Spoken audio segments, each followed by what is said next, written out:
வணக்கம் உறவுகளே, எல்லாரும் எப்படி இருக்கீங்க? எல்லாரும் நல்லா இருப்பீங்கன்னு நினைக்கிறேன். சொந்த வீடு எல்லாத்துக்குமே ஒரு ஆசை தாங்க. இப்ப நம்ம என்ன இந்த பதிவுல பார்க்க போறோம்னா, சொந்த வீடுங்கிறது எல்லாத்துக்குமே ஒரு ஆசை, கனவு, லட்சியம், வைராக்கியம் எல்லாமே தான். அப்படிப்பட்ட சொந்த வீடு எனக்கும் ஒரு லட்சியம், வைராக்கியம், கனவு எல்லாம் தாங்க. நம்ம எந்த இடத்துல அசிங்கப்பட்டோமோ, அந்த இடத்துல நம்ம ஒரு வீடு கட்டி, நம்ம வைராக்கியமா அவங்க முன்னாடி தலை நிமிர்ந்து வாழ்ந்து காட்டணுங்கிறது எனக்கு ஒரு வைராக்கியம் எப்பயுமே எனக்கு இருக்குங்க. அந்த வைராக்கியம் வந்து எனக்கு கூடிய சீக்கிரம் இந்த வருஷத்துல நடந்துரும்னு நான் எதிர்பார்க்குறேன்.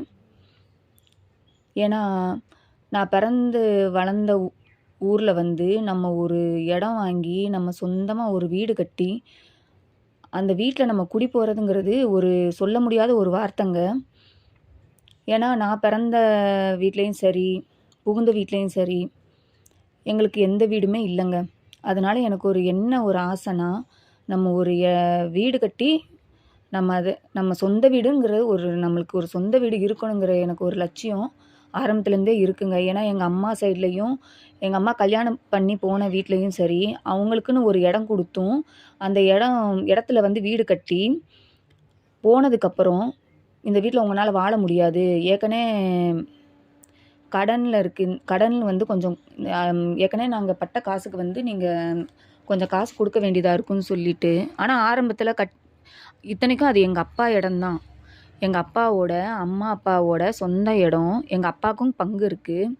அந்த இடத்துல தான் எங்களுக்கு "நீங்க வாங்க வந்து வீடு கட்டிக்கோங்கன்னு" சொன்னாங்க. அத நம்பி எங்க அம்மாவும், நகை எல்லாமே அடகு வச்சு, அந்த காசெல்லாம் அந்த வீட்ல போட்டு, ஒரு ஓட்டு வீடு தான் கட்டுனோம். சின்ன வீடா இருந்தாலும், நம்மளுக்குன்னு குடிசையா இருந்தாலும், நம்மளுக்குன்னு ஒரு சொந்த வீடு இருந்தா எவ்வளோ ஒரு சந்தோஷங்க. அத நெனச்சு எங்க அம்மா வீடு கட்டுனாங்க. அப்படியும் அந்த வீட்ல நிம்மதியா எங்கனால வாழ முடியல. இப் அந்த வீட்ட கடைசியில அம் அவங்களுக்கே விட்டுட்டு வர்ற மாரி நெலம தான் எங்க அம்மாக்கு. இப்ப எங்க அம்மா வாடகை வீட்ல தான் இருக்காங்க. இவ்வளோலாம் பண்ணியும் அவங்க நல்லா வாழ்ந்தாங்களான்னு பார்த்தீங்கன்னா, எங்கள ஏமாத்துனாங்கல்ல, அது அவங்களும் அந்த ஊர்ல நிம்மதியா வாழலங்க. ஏன்னா, அடுத்தவங்கள ஏமாத்துறதுக்கு முன்னாடி, நம்மளுக்கும் இதே கதி வரும்ன்ட்டு நெனச்சு பார்க்கணும். இப்ப வந்து பாருங்க, அவங்க கடனுக்கு பயந்துட்டு அந்த ஊர விட்டே காலி பண்ணிட்டு போயிட்டாங்க. எங்கள ஏமாத்தி அந்த ஊருக்கு கூட்டு வந்து வீடு கட்ட வச்சு, அந்த வீட்டையும் ஏமாத்தி வாங்குனது, இப்ப அவங்களே அந்த ஊர்ல இல்லாத நெலம. ஆனா, எங்க அம்மா வந்து அந்த ஊர்ல நல்லா தான் வாழ்றாங்க. இப்ப அவங்களுக்கு என்ன பிரயோஜனம்? ஒண்ணும் பிரயோஜனம் இல்ல. அவங்க அந்த ஊர்லயே வாழ முடியாம, ஊர விட்டே வேற ஊருக்கு ஓடி போயிட்டாங்க, கடனுக்கு பயந்துகிட்டு. அடுத்தவங்க சொத்த ஏமாத்தி சாப்பிட்டா இதான் கெதிங்க.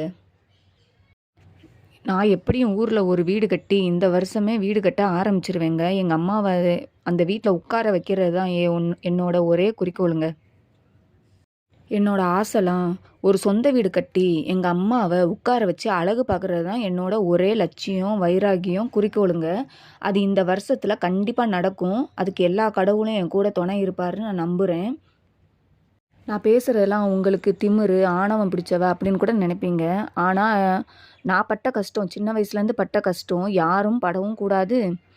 இந்த நிலைமை எதிரிக்கு கூட வரவும் கூடாதுன்னு தான் நான் நினைப்பேங்க. கூடிய சீக்கிரம் நான் வீடு கட்டுறத இதே வீடியோவுல நீங்க பார்ப்பீங்க. நான் உங்களுக்கு கண்டிப்பா அத ஒரு வீடியோவ எடுத்து போடுவேங்க. இந்த வருஷத்துல எல்லாருமே வீடு கட்டி சந்தோஷமா குடிபோகணுன்ட்டு நான் கடவுள்ட்ட வேண்டிக்கிறேங்க. என்னுடைய சப்ஸ்கிரைபர் அனைவருக்கும் இந்த உலகத்துல இருக்கிற எல்லாருமே சொந்த வீடு கட்டி குடிபோகணும் அப்படிங்கிறது தான் என்னோட ஆசை.